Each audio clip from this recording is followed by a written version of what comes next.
Pak Menteri tahu nggak? Pak Menteri jadi menteri ini adalah pembantu presiden, Pak. Bukan justru dengan situasi ini Pak Menteri merepotkan presiden sampai kemarin beliau turun tangan untuk bagaimana menyelesaikan persoalan ini. Bukan hanya kami turun ke masyarakat, Pak Presiden datang ke ke Alfamart, ke Indomaret, kosong, nggak ada barang. Kan malu Pak ini, Pak. Pak Menteri menduduk rakyat kami menimbun. Pak Menteri tahu nggak? Untuk makan besok aja loh mereka tidak ada. Bapak menelan ludah sendiri, Pak. Bapak bikin peraturan harga 14.000 tapi nggak ada barangnya. Malu kami Pak sama rakyat, Pak. Kita ini seperti DPR nggak ada artinya di depan konstituen kami, Pak. Bapak tahu hari ini kami di media sosial kami, rakyat menjerit, dia bilang jangankan minyak goreng kemasan, minyak curah. Bapak tahu minyak curah berapa sekarang? 30.000 di dapil saya, Pak. 1 liter, bukan 1 kilogram, 1 liter, Pak. Bapak tadi katanya sudah tahu namanya. Tolong disebutkan di sini, Pak. Siapa nama produsen yang sudah menyelewengkan terhadap minyak goreng subsidi ini, Pak? Dan apa langkah hukum yang sudah dilakukan? Apakah izinnya dicabut? Apakah sudah dilaporkan ke penegak hukum? Dan apa konsekuensi yang mereka terima hari ini? Begitu. Terima kasih sudah klik video ini. Jangan lupa tekan tombol subscribe untuk bergabung. Dalam hitungan saya persilahkan kalian untuk tekan tombol subscribe. 10, 3, 2, 1. Saya ucapkan selamat bergabung dalam channel ini. Pertama tentu kami mengapresiasi, kami lihat bahwa berbulan-bulan ini Pak Menteri beserta seluruh jajarannya sudah berjibaku untuk bagaimana mengurai persoalan komoditas, salah satunya soal minyak goreng, Pak. Yang kedua tentu kami menyampaikan salam atas nama masyarakat kami khususnya di Dapil, Pak. Terima kasih banyak karena Pak Menteri sudah melengkapi penderitaan rakyat, Pak. Karena kalau kemarin 2 tahun mereka dihantam situasi pandemi COVID-19, sekarang mulai mau berdiri tiba-tiba disikat dengan urusan komoditas ini, Pak. Nah, kemudian saya tidak mau bahas case per case, Pak, karena saya tahu Pak Menteri beserta seluruh jajarannya punya mata, punya hati, punya telinga untuk mendengar jeritan-jeritan hati rakyat itu, Pak. Nah, pada kesempatan kali ini kami ingin menyampaikan sedikit masukan dan untuk bagaimana ke depan bisa agar tidak terjadi hal-hal lagi seperti sekarang.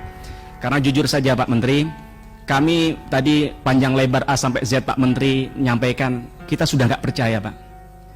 Dulu awal-awal sampai terakhir kemarin kami berusaha untuk bagaimana kita bisa percaya terhadap apa yang disampaikan Pak Menteri. Yang dulu ketika rapat sebulan yang lalu soal ini Pak Menteri sampaikan nanti 4 hari ini akan selesai persoalan minyak goreng. Tapi nyatanya sampai berbulan-bulan juga tidak selesai.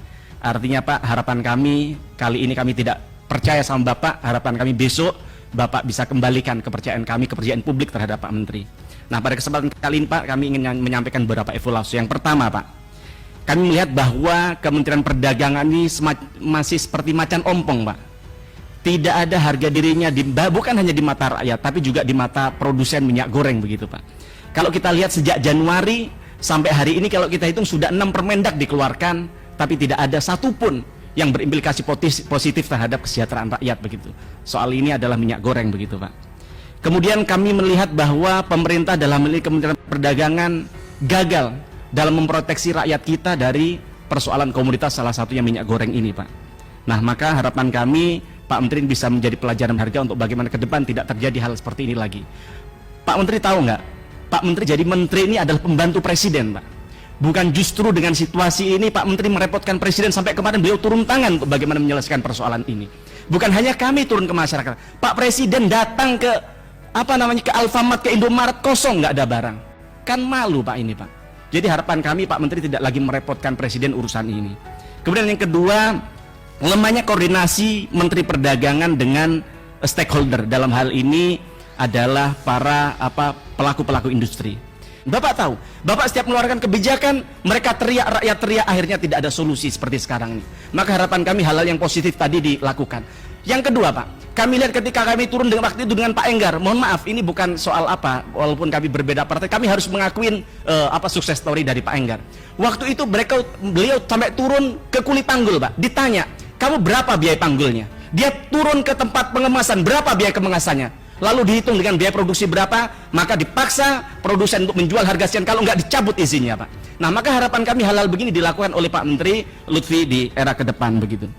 Kemudian yang ketiga Pak Menteri, kami melihat Pak Menteri membuat pernyataan-pernyataan yang tidak empati buat rakyat kami. Pak Menteri menduduk rakyat kami menimbun.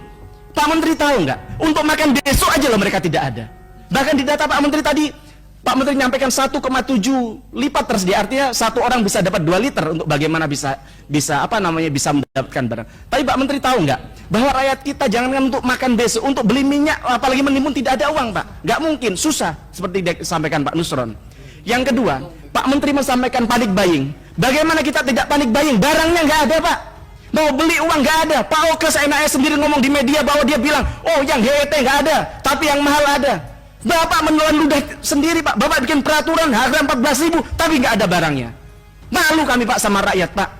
Kita ini seperti DPR nggak ada artinya di depan konstituen kami, Pak. Kemudian kami ingin sampaikan juga bahwa keempat adalah mekanisme pengawasan minyak curah, Pak. Bapak tahu, saya tidak yakin bahwa saya mau tanya ke Pak Menteri. Menurut Pak Menteri, harga 14.000 bagi minyak curah ini akan terlaksana dan kapan, Pak, kira-kira? Kami mohon jawabannya, Pak. Saya ingin tanya nanti berapa waktu, kami tunggu. Kami catat Pak Menteri sudah 3 kali janji di forum ini, semuanya tidak ada yang terpenuhi sampai detik ini. Maka kami tanya di forum ini, kalau perlu ditulis di rapat, harga curah 14.000 ini sampai kapan akan terwujud? Bapak tahu hari ini, kami di media sosial kami, rakyat menjerit, dia bilang, jangankan minyak goreng kemasan, minyak curah, Bapak tahu minyak curah berapa sekarang? 30.000 di dapil saya, Pak. 1 liter, bukan 1 kilogram, 1 liter, Pak. 30.000. Nanti kalau perlu saya capture, saya kirim ke Bapak. Saya ingin komitmen dari Bapak. Bagaimana, saya ingin tanya ke Bapak, bagaimana mekanisme terhadap penyaluran minyak goreng? Jangan cuci tangan kepada Kementerian Perindustrian, Pak. Ini tugasnya Bapak. Dulu menteri-menteri yang dulu bisa menyelesaikan, masa kita tidak bisa menjelaskan urusan ini? Malu kita, Pak. Seperti kita ini mitra kerja tidak bisa mencari solusi terhadap persoalan rakyat ini. Kemudian yang keempat, Pak, kami melihat bahwa pernyataan-pernyataan baru memang tidak ada empatinya untuk rakyat-rakyat kami ini. Maka harapan kami ini bisa ditata kembali, termasuk dirjen-dirjen ini lebih hati-hati lagi, lebih sensitif terhadap persoalan-persoalan rakyat kita yang hari ini lukanya seperti disiram air garam oleh panjenengan semua ini. Kemudian selanjutnya kami ingin sampaikan bahwa koordinasi Pak Menteri dengan teman-teman DPR, ya kami tidak, Pak, kami tidak perlu dihargai. Kita udah biasa dihina rakyat, Pak. Tiap hari dicaci maki, kita mau duduk di kursi ini, Pak. Kita berpeluh dengan dicaci-caci rakyat, Pak. Kita udah terbiasa oleh itu. Kita tidak minta penghormatan, Pak Menteri tidak bisa hadir. Tapi bagaimana Bapak bisa menjaga marwah lembaga negara ini, Pak? Bapak lebih milih tadi kunjungan ke Surabaya kemana? Tapi memangnya dengan Bapak kunjungan ke pasar-pasar selesai persoalan? Kan tidak. Maka sebenarnya pimpinan kita DPR mengundang Bapak untuk berdiskusi dengan Kementerian Perindustrian, dengan kemudian dengan Kementerian Pertanian. Untuk apa? Bukan untuk menghakimi Bapak, mencari solusi, Pak. Seperti yang sampaikan Pak Menteri tadi. Seperti juga yang disampaikan di media bahwa katanya ada rembesan ke industri. Kan Bapak bisa di forum itu diselesaikan bersama-sama. Tidak hanya saling menjawab di media massa yang membuat kita semakin bingung sebagai penonton Bapak berdua ini. Kan begitu. Nah, selanjutnya Pak Menteri, kami mengusulkan agar hal begini tidak berlarut-larut, Pak. Maka perlu ada mekanisme atau peraturan yang baku, yang paten, agar bagaimana misalnya seperti komoditas minyak goreng ketika misalnya CPO akan naik, Pak, ada 3 hal yang harus dilakukan, yang perlu untuk ditetapkan agar ke depan ketika ada persoalan seperti ini langsung dilakukan. Yang pertama adalah subsidi untuk masyarakat miskin ketika Bapak memprediksi CPO akan naik, langsung dijalankan, Pak. Kemudian yang kedua adalah pasokan stok dipastikan ada. Kemudian yang ketiga adalah buat aturan hukum yang pasti, Pak. Buat Bapak peraturan yang tegas untuk bagaimana mereka yang main-main atas jali dicabut izinnya, Pak. Saya tanya kepada Pak Menteri, apa yang Bapak sampaikan tadi, apa ada penyelewengan tadi? Bapak tadi katanya sudah tahu namanya. Tolong disebutkan di sini, Pak. Siapa nama produsen yang sudah menyelewengkan terhadap minyak goreng subsidi ini, Pak? Dan apa langkah hukum yang sudah dilakukan? Apakah izinnya dicabut? Apakah sudah dilaporkan ke penegak hukum, dan konsekuensi yang mereka terima hari ini, begitu. Nah, kemudian soal minyak curah, harapan kami sekali lagi, Pak, ini perlu ada mekanisme yang jelas. Kami mengusulkan untuk bagaimana ini dilibatkan Bulog. Saya dulu mengusulkan tapi tidak tahu, tidak masukkan di rumusan rapat tapi tidak diaplikasikan oleh Pak Menteri, yaitu melibatkan Bulog dan PP untuk bagaimana mereka bisa menjadi ruang perantara antara produsen dengan konsumen. Bapak tahu DPO sekian besar, kenapa itu bisa terjadi?